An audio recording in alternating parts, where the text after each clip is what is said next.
I received a story a few days ago. This gentleman came across my channel and wanted to share his story. He told me his wife was doing frequent girls' nights. He also indicated if someone is having issues in their relationship, please don't resort to violence. His so-called solution cost him his freedom.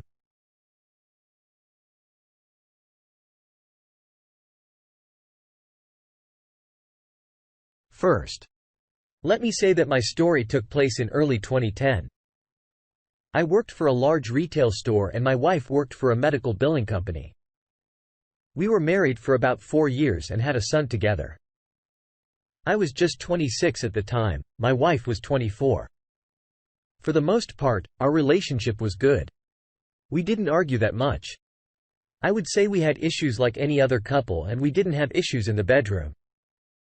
Our son was born shortly after we were married in 2006 and life was good. However, as time went on, there were little things that started to add up and our relationship began to suffer. We talked about it, but it seemed like it didn't help much. One of the issues was she was using our smartphone a lot more, and she seemed to be a tad bit protective of her phone. Right around the same time, she started developing friendships with a few other ladies at her job. I didn't have a problem with that. I thought it was healthy that she developed some friendships with her coworkers. Fast forward a few weeks. My wife calls me from work one day and said she was going out with the girls after work. She told me where they were going to be and told me what time she would be home, etc. I was like, cool, have fun. I love you and I will see you later. She got home about 11:30. That night, I was already in bed when she came home. We had fun that night and I felt it was okay letting her blow off some steam and have fun with her coworkers. So as time went on, these girls' nights became a lot more frequent. I didn't mind because it wasn't like she was doing it every day, but it was happening at least twice a week. But to my surprise, she was coming home at a decent time, always before midnight. So I started to think that she was just going out with her friends. So I let it go. But I soon found out that wasn't the case. One day while working late, I get a call from one of my wife's friends telling me she was out with her and some of the other coworkers. She said my wife wasn't feeling well. So I called our babysitter and told her I would be a little late coming to get our son. I went to pick her up from this bar, and when I got there, I could tell something was wrong. She was very disheveled and smelled of alcohol. I mean, she was lit like a Christmas tree. Well, I went to the babysitter, picked up my son and went home. The next morning I confronted my wife about her getting drunk like that and I was angry. We got into a huge argument and things got heated quickly and we got into each other's faces. That's when I decided to take a walk and cool down. I just needed to get out of the house for a bit. But when I got home, it only made things worse. My wife had called the police and told them I was being violent with her and our son. So the cops came and questioned me. I was honest with them. I told them a friend of hers called me the night before and said my wife wasn't feeling well. I went to pick her up and brought her home and we got into an argument because she was drunk. I wasn't violent. You can check her for bruises. Fortunately, after talking to the cops, they did not arrest me. But my relationship with my wife started to tank and fast, so over the next few days, my wife wasn't talking to me. She would interact with our son, but not me. I didn't get mad. I just kept myself busy with other things. Our bedroom life suffered as well. I mean, we stopped cuddling and all that stuff.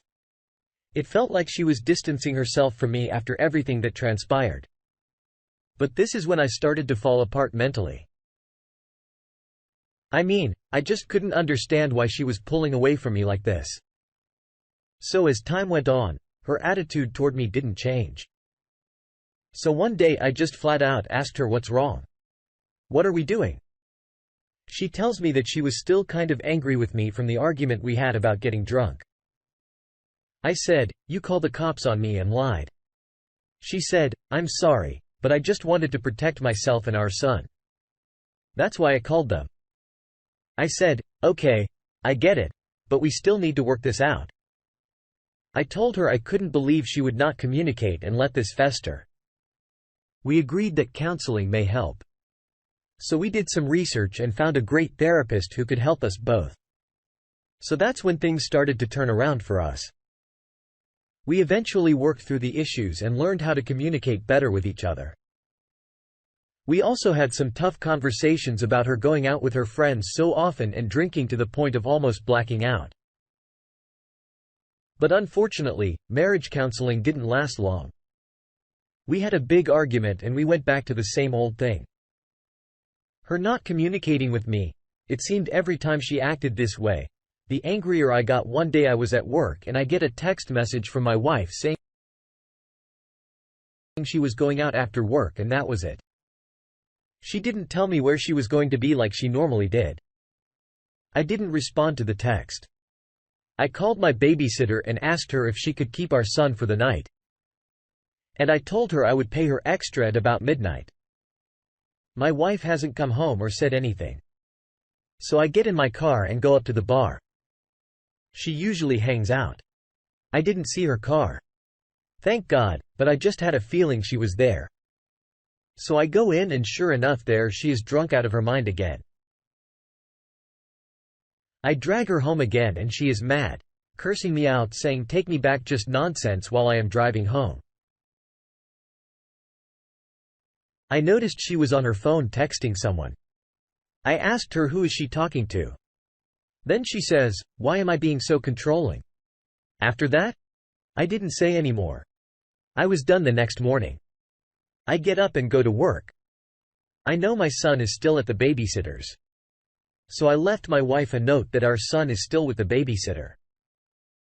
She needs to have someone take her to get her car and go get our son at about 2 p.m. I get a call from the babysitter and our son is still there. I told my boss I had an emergency at home. I drove to the babysitter to get our son. Then I drove home and lo and behold, my wife isn't home. Now, I am confused. So I call her job, but she wasn't there. I call one of her friends and they don't know where she is either, and she wasn't answering her phone. 4 p.m. rolls around and she comes strolling in. She wasn't drunk, but her attire told me something was going on. I asked her where she was and she tells me she was out with a friend. I repeat, a friend? She says, yes, a friend. All I'm going to say is that night my life changed. Later. That night, I went to bed early. I put my son to bed and my wife was on the couch watching TV. At about 1 in the morning I woke up and my wife wasn't in bed. I go into the living room but she wasn't there either. I call my babysitter and tell her what was going on. She is surprised, but she said to go ahead and bring him over. I take my son to the babysitter and I drove straight to the bar, but I didn't park my car at the bar. I parked down the street a little and walked up to the bar, and right away I noticed my wife outside the bar kissing a man. I snapped. I walked up while they were embracing and kissing and just stared at them. Both the guy she was kissing turned around and started cursing at me. I pointed a gun at him and he ran. My wife just stood there in a daze. So did I, but I never lowered my weapon. I shot her. I just wounded her. People were screaming and running and I walked away. I walked back to my vehicle and waited for the cops. They came and arrested me. I lost my family and I lost my freedom for 7 years. After I got out of prison, I got back on my feet and I have almost rebuilt my life. I chose the wrong path to try and solve my problem. Don't ever resort to violence.